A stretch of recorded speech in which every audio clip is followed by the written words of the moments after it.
Hey guys, so do y'all remember the New Hampshire mother who killed her family about a week and a half ago and then turned the gun on herself in a murder SUICIDE? And her husband reportedly had a rare type of brain cancer and she struggled with depression. Well, in the last video that I posted, it was not known who exactly the shooter was, but it was indeed the mom/wife named Emily Long. And new updates are coming out now regarding a situation involving her, and this was about a week before she killed herself and her family. According to reports, Emily was being investigated for embezzling over $660,000 from her work, and this is according to her former boss. So reportedly, Emily had been confronted earlier this year for depositing money, company money, I should say, into her own personal checking accounts at her bank. This was allegedly for over 2 years while she worked as a director of operations at a branch for a chicken chain company called Wingett's.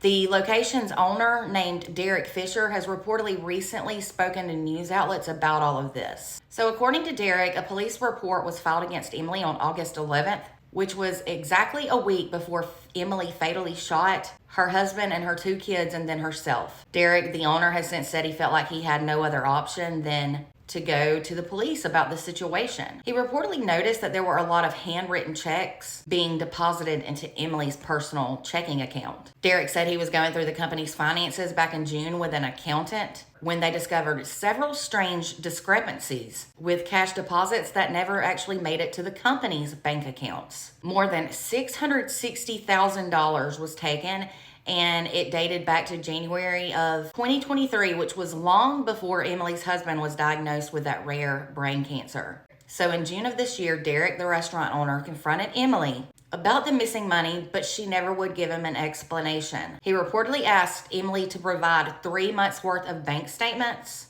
and she finally handed those over on August 5th, but it was said that they were doctored and pages were missing. Derek, the owner, said that due to what she was going through with her husband having cancer, he tried to be considerate and patient before he went to police about the missing money.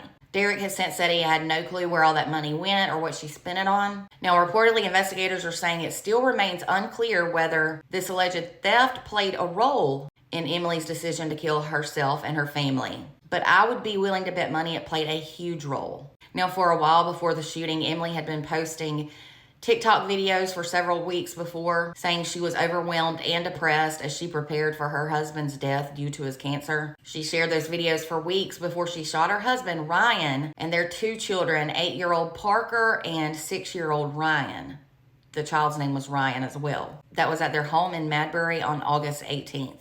The couple also reportedly had a 3-year-old child together, and this child was the lone survivor of the shooting and was found alive and unharmed in the family's home by police when they responded to the shooting. Now, Derek, the owner of the restaurant, has since said that he does not plan to take any legal action in order to recover that money that Emily allegedly stole. He said he instead wants it to help the 3-year-old child who survived the tragedy. Now, y'all, what does that say about this wonderful man's good character? Props to him, because most people would not do that. He said to news outlets that anything that is left of that money should go to the living child, that he deserves all of it. It's not fair to him, and he didn't make it happen, nor does he deserve any of this. This is still so tragic and sad, and my heart and prayers go out to all of their loved ones, this whole family's loved ones, and that remaining child. We may never know the exact reason why she did this, but I have a feeling this money issue was part of the reason why. This and her mental illness and her husband's cancer all together just piled up, in my opinion. Still no excuse, but I feel like that's the motive.